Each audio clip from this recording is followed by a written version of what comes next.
Hello everyone, welcome to PW only IAS. स्वागत है आपका इस वीडियो में जहां हम डिस्कस करने वाले हैं इंपॉर्टेंट प्लेसेस इन न्यूज को। आपको करना क्या है, आपको अपने मैप में आइडेंटिफाई करनी है इंपॉर्टेंट लोकेशंस, उसको करना है मार्क और बाद में उसको करना है रिवाइज। तो चलिए शुरू करते हैं आज की डिस्कशन। मेरा आपसे पहला एक सवाल होगा, which are the countries surrounding Mongolia.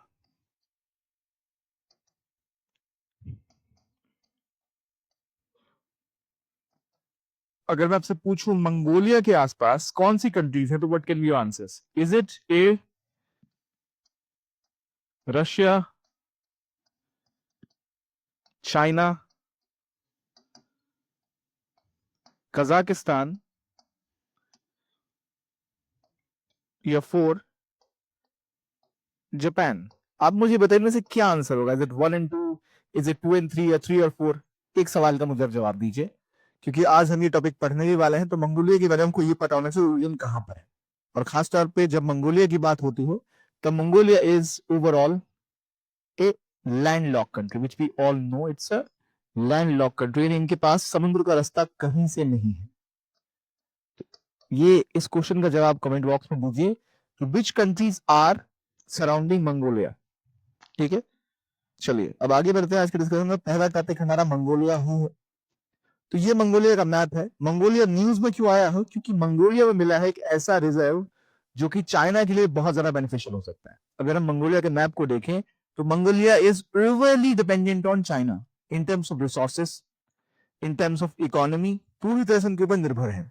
एक दौर था जब मंगोलिया से बड़े बड़े नोमैडिक ट्राइब्स ने पूरी दुनिया पे अपना कब्जा जमाया था। ठीक है, चाहे चंगेज खान की बात करें तो उस पीरियड में जब अटैक किया करते थे मंगोल ट्राइब्स, दुनिया में बदनाम थे, या इनसे दुनिया भर के देशों को डर लगता था कि इतने पावरफुल ये हुआ करते थे। आज लेकिन सिनेरियो थोड़ा सा अलग है, और इसकी वजह यह है कि मंगोलिया एक लैंडलॉक कंट्री है। It's a landlock country,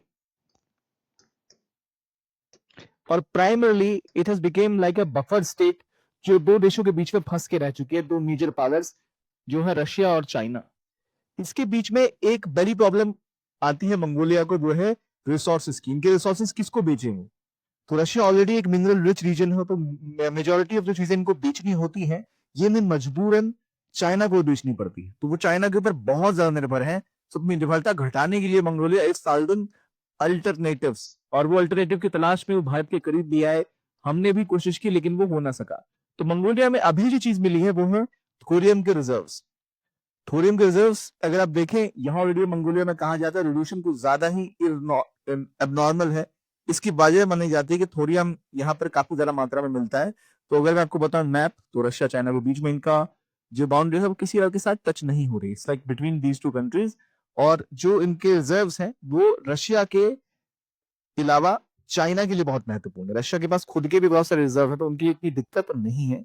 but China इसका इस्तेमाल करके अपने जितने डेटा सेंटर्स है उनको पुश करना चाहता है। तो इसी कॉन्टेक्स्ट में आप देखो यहाँ अलग अलग इलाकों पे वो अपने एरियाज को रन करना चाहेगा। तो मंगोलिया जिसकी राजधानी है, क्या नाम है इसकी राजधानी का? उलान बतौर, वहां से चीजें चेंज होने की संभावना। 2016 में इंडियन प्राइम मिनिस्टर भी वहां गए थे, हमने $1 बिलियन का लाइन ऑफ क्रेडिट भी प्रोवाइड किया था, पर चीजें आगे नहीं बढ़ पाई। तो ये थोरियम पोटेंशियल ऐसा है जो 200 गुना ज्यादा एनर्जी बना पाएगा। अब चाइना ने किया क्या है? चाइना ने खुद के लिए एक थोरियम का इस्तेमाल करते हुए एक बड़ा रिएक्टर आना स्टार्ट कर दिया, जिससे वो लगभग जो 10 मेगावाट है उतनी बिजली जनरेट करना स्टार्ट कर देंगे by 2029। So it already showcases that thorium पे काम उन्होंने स्टार्ट कर दिया है। भारत एक ऐसा देश है जिसके पास भरपूर मात्रा में थोरियम है। खासतौर पर हम केरला की बात करें, उड़ीसा की बात करें, जहां मेजोरिटी ऑफ हमारे रिसोर्सेज हैं, तो इन राज्यों में हमारे पास भरपूर थोरियम है, जहां के थोरियम का इस्तेमाल करके हम अपनी एनर्जी जनरेट कर सकते हैं जो यूरेनियम से भी ज्यादा पावरफुल होती है। तो वो स्कोप हमारे पास है, we should work on that as well. तो अभी मंगोलिया और थोरियम के बारे में बात ये कि चाइना लगातार अब यहाँ पर 1 मिलियन टन जो उनको थोरियम मिला है उसको कब्जाने के लिए कोशिश करते ही जा रहे हैं। Moving to next question, Zambia में कॉपर एक्सप्लोरेशन। जाम्बिया में एक बहुत इंपॉर्टेंट कॉपर बेल्ट है, और जाम्बिया कहाँ लोकेटेड है? It's in Africa. उस जगह इंडिया ने अब कॉपर और कोबाल्ट को एक्सप्लोर करने के लिए ब्लॉक का लाइसेंस सिक्योर कर लिया है। जाम्बिया की बात करें, दुनिया की 7वीं सबसे बड़ी कॉपर प्रोड्यूसर ग्लोबली, और लगातार दुनिया में क्रिटिकल मिनरल्स को अगर आप देखते हो तो वहां अफ्रीका का शेयर बढ़ता ही जा रहा है। 70% ग्लोबल कोबाल्ट, 16% कॉपर यही मिलता है। इसीलिए हम देख रहे हैं resource competition which is taking place in Africa. और इस कंपटीशन के प्रमुख खिलाड़ी कोई हैं तो वो है China, to some extent USA, या आप फ्रांस की बात कर सकते हो। यहाँ पर इंडिया भी एक इंपॉर्टेंट प्लेयर बन के उभरा है जो यहाँ पर compete करना चाहता है, क्योंकि अगर आपने कॉन्गो, रवांडा, जाम्बिया जैसे इलाकों में अपनी प्रेजेंस नहीं बढ़ाई तो कल को चाइना वहां पे प्रेजेंस बढ़ा लेगा। तो पहली बात, कहां पर हम काम कर रहे हैं? ऑलरेडी इंडिया डीआरसी में काम कर रहा है, तंजानिया में काम कर रहा है, मोजाम्बिक में काम कर रहा है, रवांडा में काम कर रहा है। तो ये इलाका है जाम्बिया का जहां पर यहाँ की कॉपर बेल्ट है। तो आप जब मैप देखते हो तो आपको पता ही है सब टूटा हुआ, इट इज मेडागास्कर। मेडागास्कर के ठीक उल्टा यहाँ पर आ जाए Mozambique, then you go to Mozambique to Malawi, and Malawi के बाद आपको जाम्बिया मिलता है जहां पर आपकी कॉपर बेल्ट है। नीचे से अगर आप आओगे तो साउथ अफ्रीका पहले पहुंचोगे। यहाँ ये लेसोथो है, ये स्वाजीलैंड है, जिम्बाब्वे, जिम्बाब्वे से ऊपर Zambia, again it's a landlock country, और ये है आपका कॉपर बेल्ट। अंगोला के साइड में भी एक देश है ये, प्लस एक जगह और है इसके जस्ट नीचे अगर आप देखो, और जो इलाका आपको दिखता है वहां पर एक इंपॉर्टेंट रीजन है विच इज कटांगा रीजन। तो कटांगा वो जोन है जो काफी ज्यादा प्रचलित है अपनी कॉपर कोबाल्ट के रिजर्व्स के लिए। तो कटांगा बेल्ट भी से कहते हैं। कटांगा रीजन अगर पूछा जाए कहां पर है, सो इट्स इन अफ्रीका। कटांगा आपको पहचान नहीं है तो आप सिंपली, ये अंगोला है, ठीक है, यहाँ आपको जाम्बिया दिख रही है, डीआरसी का इलाका ऊपर आपको दिख रहा है, ये है डीआरसी, ये है अंगोला, ये है जाम्बिया। यहाँ का जो रीजन है, जो आपका डीआरसी है, डीआरसी का रीजन जो आपको दिख रहा है ये वाला किन्हासा के आसपास का, यहाँ से आपका थोड़ा बहुत जाम्बिया का इलाका भी मिलाकर, this is your region which forms Katanga का इलाका। दो कटांगा क्राइसिस भी से कहते हैं, जब डीआरसी में बहुत ज्यादा एक सिविल वॉर छिड़ी थी तो उसे कटांगा क्राइसिस भी कहा गया था।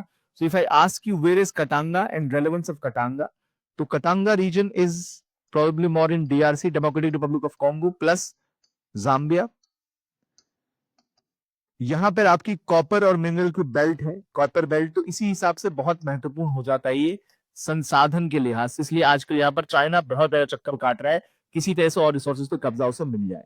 तो ये बात हो गई कटांगा बेल्ट की, कहां पर है, कॉन्गो कहां पर है। अगर आप अफ्रीका को देख रहे हो, तंजानिया तो याद रहेगा, मोजाम्बिक के ठीक ऊपर, तंजानिया से साइड में आओ तो यहाँ पहुंच जाओगे डीआरसी, डीआरसी से नीचे आपका जाम्बिया है, और यहीं पर आपको इलाका है कटांगा का।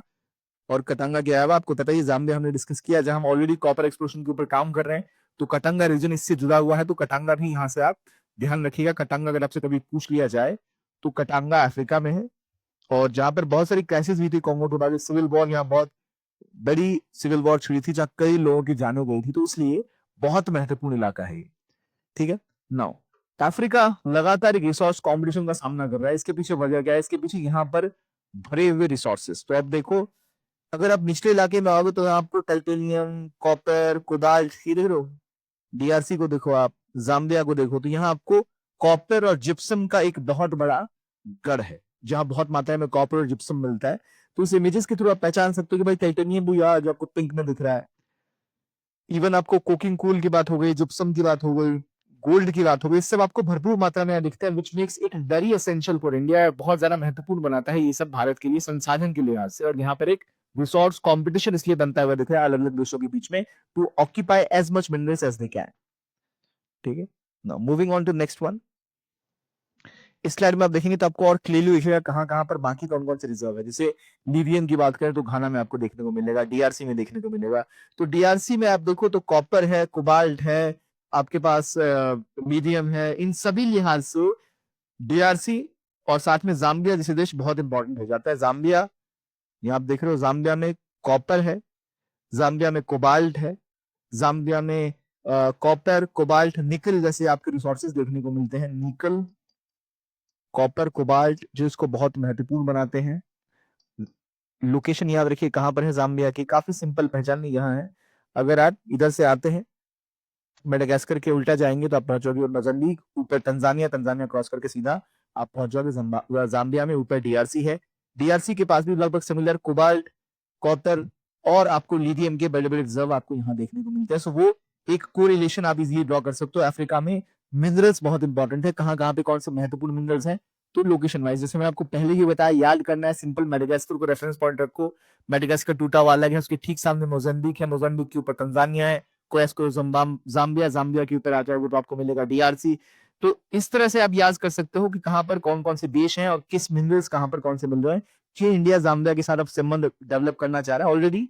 चाइना जैसे देश बहुत ज्यादा यहाँ पर एक्टिव है, so we have to somehow manage it and which are trying to do in this region. तो वो जाम्बिया की लोकेशन पूछी जाए तो कहां पर है, और आपसे खास तौर पे एक और रीजन की मैंने बात पूछी, वो कौन सा रीजन था, क्या नाम था उसका, दैट वाज कौन सा रीजन कॉपर बेल्ट के लिए, जिसे क्या नाम भी दिया गया, कटांगा क्राइसिस। तो कटांगा का रीजन कहां पर है वो हमें पता लग गया। नाउ अब एक मुद्दा और आया है, वो एशिया से आया है, वो है Kurdistan party, Kurdistan worker party, जिसको लिखते पीकेके है पर नाम है इसका कुर्दिस्तान वर्कर्स पार्टी। इसने एक सीज फायर डिक्लेयर कर दिया है विद रिस्पेक्ट टू टर्की। खासतौर पे ये टर्की के साथ लगातार कॉन्फ्लिक्ट में है, बोलते ये रिलीजियसली सुन्नी मुस्लिम है, पर इनका कॉन्फ्लिक्ट लगातार इस रीजन में चल रहा है। वर्ल्ड वॉर 1 वर्ल्ड वॉर 2 के बाद एक बड़ा रीजन है, एक बड़ी कम्युनिटी है कर्ड्स की, जिनको डर लगे कि आपको इतना देश दिया जाएगा, जिनका वादा पूरा नहीं किया गया। कर्दिश लोग सबसे ज्यादा नुकसान झेलते आए हैं, लगभग 40 मिलियन कर्ड्स हैं जो अलग अलग देशों में रहते हैं, ईरान, इराक, सीरिया, टर्की में। और टर्की में तो खासतौर पर सबसे बड़ी माइनॉरिटी के रूप में आप देख सकते हो यही है। सीरिया में जहां पर अभी कॉन्फ्लिक्ट चल रहा है हैयत तहरीर अल शम के साथ, वहां पर भी एक बड़ा पार्ट इनका है। तो कर्द इस रीजन में अपने आप को और स्ट्रांग बनाना चाहते हैं, और लगातार टर्की में उनका कॉन्फ्लिक्ट टर्की के साथ चलता ही रह रहा है। तो अब जाकर उसको लेकर एक सीज फायर उन्होंने डिक्लेयर कर दी है। अभी सीरिया में इनकी already SDF, Syrian democratic forces है, जो लड़ रही है बड़े लेवल पर, और वो एचटीएस का सामना कर रही है। टर्की के लगभग 15% पॉपुलेशन के आसपास है, और ये सीजफायर एग्रीमेंट का मतलब है थोड़ी सी शांति होगी, but we don't know what is the long term impact. तो अगर आपको देखना हो कहां पर कुर्द रहते हैं, तो कुर्द ईरान, अब यहाँ ईरान देखना बहुत आसान है, इंडिया से चलो पाकिस्तान, पाकिस्तान के बाद ईरान आ जाता है, ठीक है, ईरान, ईरान के बाद इराक, इराक के बाद सीरिया, ठीक है, सीरिया के ऊपर टर्की। तो ये वो रीजन है जहां ईरान, इराक, सीरिया, टर्की, यहाँ पर भारी मात्रा में आपको कुर्द लोग रहते हैं, कर्दिश लोग रहते हैं, जिनमें मेजोरिटी एक जो सेक्शन है वो काफी ज्यादा कुर्द में रहता है। तो almost 15% of Kurdish population is in, जो टर्की की 15% पॉपुलेशन है वो कुर्द है। ये लगातार अपने देश की डिमांड करो, इनका मानना है इस इलाके में अपना एक देश बसा लेंगे, जो इनको वादा किया गया था, जो कभी पूरा नहीं किया गया। इसको ये कहते हैं मुझे लिए कुर्दिस्तान का रीजन। तो कुर्द एक ऐसा एथनिक ग्रुप है जिसके पास अपना बिल्कुल भी देश नहीं है, तो लगातार डिमांड करते रहता है वो कि हमें अपना देश बनाना है, जो विवाद यहाँ पर हमेशा बना रहता है। ज्योग्राफिकली देखोगे तो ये वो इलाका है, टर्की, ईरान, इराक, सीरिया, थोड़ा सा तर्मीनिया का रीजन भी है जहां पर इनके पॉपुलेशन है, बट मेजर इस रीजन में। तो अभी ये कहाँ कहाँ कॉन्फ्लिक्ट में है, टर्की ने लगातार, ये रीजन इनका स्ट्रॉन्ग होल्ड है, तो यहाँ टर्की की जो गवर्नमेंट है उनके खिलाफ लगातार जो पीकेके है, जो पार्टी थी, जो एक तरह से मिलिटेंट ग्रुप थी, जो हमले भी करती थी, बम भी फेंका करती थी, उनके साथ सीज फायर हो गया, तो हिंसा शायद यहाँ पर आगे ना बढ़े। वो एक चीज यहाँ आपको देखने को मिल रही है। लेकिन इसके अलावा अगले अगले मैप पे जाएं तो वहां आपको कुछ और देखने को मिलेगा कि कुर्दिश पॉपुलेटेड एरियाज में तुर्की का एक बड़ा रीजन है, तुर्की के साथ एक बड़ा विवाद भी हो। तो ये विवाद इनको इंपॉर्टेंट बनाता है। लेकिन अभी वर्तमान में एक कॉन्फ्लिक्ट सीरिया में चल रहा है। सीरिया में पहले यहाँ असद की सरकार थी, टर्की ने अपने एजेंट्स को भेजा, इनके एजेंट्स यहां से आए, इस इलाके पे कैप्चर करते करते वो यहां से यहां तक आज कैप्चर करके बैठ चुके हैं। और जिस ग्रुप ने को यहाँ भेजा गया उसका नाम था एचटीएस, हैयत तहरीर अल शम, जिसे पहले नुसरा फ्रंट भी कहते थे। इसके ऊपर ऑलरेडी हम 2-3 बड़ी वीडियोस बना चुके हैं, आप वीडियो में जाकर देख सकते हो। इन लोगों ने यहाँ पर सीरिया में असद की सरकार को हरा दिया। किसने? एचटीएस ने। एचटीएस को सपोर्ट कर रहा था टर्की। और कहा यह जाता है कि एसटीएस का एक उद्देश्य तो यहाँ असद को हराना था, जो यहाँ के राष्ट्रपति थे, जो भाग के चले गए हैं रशिया। इनका दूसरा उद्देश्य था टर्की का जो एक मेजर मिलिटेंट ग्रुप है जिसके खिलाफ टर्की की लड़ाई चल रही है, वो थी पीकेके, यानी कुर्दिश जो लोग यहाँ रहते हैं टर्की में, इनको हराना। जो पीकेके है उसको हथियार और सपोर्ट कहां से मिलता था? तो मिलता था यहाँ से। सीरिया का एक इलाका है जहां पे कुर्दों का कंट्रोल था। यहाँ पर सीरियन डेमोक्रेटिक फोर्सेस एसडीएफ का रूल है। SDF is a Kurdish military force. तो कहा यह जाता था कि कुर्दिश मिलिट्री यहां से हथियार प्रोवाइड करती है, इसका सहारा लेके ये लोग फिर यहां से टर्की के ऊपर हमले करते हैं। तो अब जब एसटीएस ने यहाँ कब्जा कर लिया है, जो एसटीएस टर्की के सपोर्ट से ही खड़ी हुई है, उन्होंने यहाँ लड़ाई कर ली, तो कहा जा रहा था कि अब जो है एसटीएस सीधा सीधा एसडीएफ से लड़ेगी, एसडीएफ जो यहाँ रूल करती है।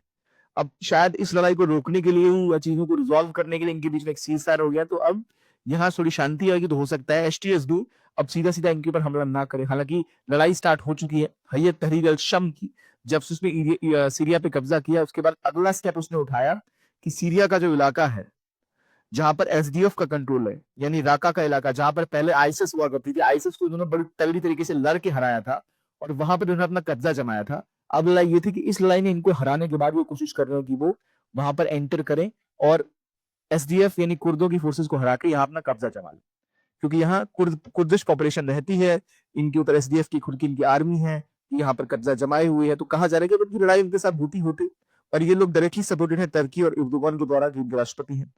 तो कहा जा रहा है कि ये टर्की और PKK के बीच में जो अलायंस हुआ है, सीजफायर हुआ है, वो शायद इसलिए हुआ है कि यहाँ पर फिर HTS हमला करके ना रक्तपात मचाए, पर हमें नहीं पता कि लॉन्ग टर्म में क्या होगा। अभी तक तत्काल ये हमें होता दिख रहा है। ये वो इलाका है, अगर आप देखो तो यहाँ पर राका का इलाका जो इनके मेन शहर है, यहाँ अभी भी सीरिया की फोर्सेस का कब्जा तो कभी रहा नहीं पिछले कई सालों से, ना ही यहाँ पर HTS है। यहाँ एक अलग SDF का कब्जा है जो लड़ाई इनके साथ करेंगे। तो अभी उसको रोकने के लिए कहा जा रहा है कि शायद ये एक विवादित चीज को रोकने के लिए we have seen this PKK का सीज फायर, ठीक है, इस वजह से। तो सीरिया में लड़ाई लड़ रहे हैं तो शायद इनको भी प्रोटेक्ट करने की बात यहाँ पर कुछ एक एंगल यहाँ पे हमें देखने को मिल रहा है। अगला इंपॉर्टेंट लोकेशन, तो मैं आपसे पूछूं कहाँ कहाँ किस किस देश में फैले हुए हैं, तो Syria, Iran, Iraq, Turkey and some part of Armenia. तो अगर आपसे पूछा जाए तो आप बता सकते हो ये वो इलाका है जहाँ कुर्दिश पॉपुलेशन है। अगले टॉपिक पे आते हैं जो बात करता है वैलेस लाइन की। अब वैलेस लाइन क्या है, तो असल में एक बायो ज्योग्राफिक लाइन है जो अगर आप इंडोनेशिया, बोर्नियो और सलावेसी आइलैंड के बीच में से खींचोगे तो यहाँ एशिया और ऑस्ट्रेलेशिया के बीच में डिवीजन दिखाता है। यानी इधर जो जानवर रहते हैं, इधर जो जीव रहते हैं वो आपको उधर नहीं दिखाई देंगे, इधर जो है उधर नहीं दिखाई देंगे। नॉर्मली सोचे थे आइलैंड ग्रुप्स है तो जो यहाँ पे मिलते नहीं, ये biogeographically very very different from each other. और इसी चीज को दिखाने के लिए, इसी चीज को शोकेस करने के लिए सुलेवेसी लाइन, वैलेस लाइन डिबेट करती है कैसे इनके बीच में एक डिफरेंस है। तो Wallace line is a imaginary line, असली लाइन नहीं खींची हुई, इमेजिनरी लाइन है जो दिखाती है कि कैसे इनके बीच में एक डिफरेंस है इन टर्म्स ऑफ जो जानवर, फ्लोरा, फौना की बात करते हैं, काफी डिफरेंट है। इधर आपको टाइगर वाइगर दिखेंगे, उधर नहीं दिखेंगे, ठीक है। इधर आपको कंगारू दिखेंगे, मार्सुपियल्स दिखेंगे, वो आपको यहाँ नहीं दिखेंगे। तो कंगारू उधर ही क्यों है भाई, उधर क्यों नहीं चल रहा है, मार्सुपियल्स यहाँ क्यों है, वो उधर क्यों नहीं आ गए, टाइगर्स इधर से उधर क्यों नहीं चले गए।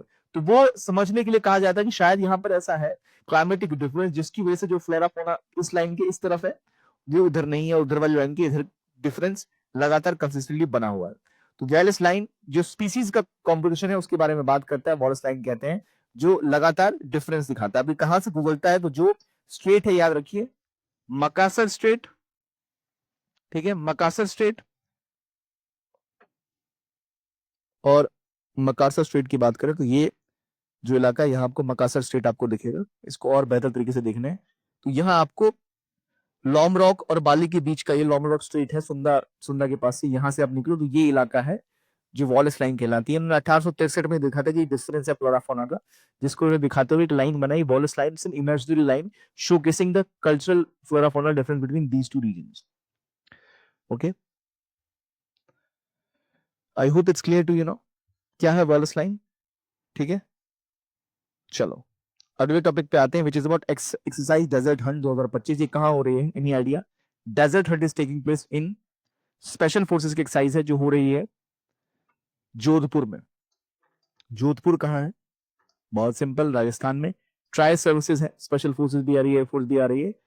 तो ये कहां पर है? इंडिया के मार्कोस वगैरह स्पेशल फोर्सेस, गरुड़ की बात कर लो, नेवी सील की बात कर लो, मार्कोस, तीन मार्कोस, पैरा कमांडर्स और गरुड़, तीनों मिलके ये एक्सरसाइज कर रहे हैं। कहां पर? जोधपुर में। If I have to show you location, this is Jodhpur, very simply easy to identify. तो मंगोलिया, जाम्बिया, DRC, कौन सा एक मैंने क्राइसिस बताया वो क्या नाम था उसका, वॉलेस लाइन क्या होती है, अलग अलग कंपोनेंट क्या है, हमने जाना, डिस्कस किया। अगर आपको उसका PDF चाहिए तो इस वीडियो के लिंक में डिस्क्रिप्शन में जाइए, वहां लिंक मिलेगा, उससे आप जाएंगे PW की वेबसाइट पे, वहां रजिस्टर करिए, उसके बाद आपको सारे PDFs मुफ्त में मिल जाएंगे, कोई टेंशन नहीं लेनी है। So that is today's discussion, I hope it was fruitful for you. इस वीडियो के लिए इतना ही। आप कुछ और अगर चाहते हैं हम उसके ऊपर काम करें तो please leave that in comment and have a very very nice day. See you next week.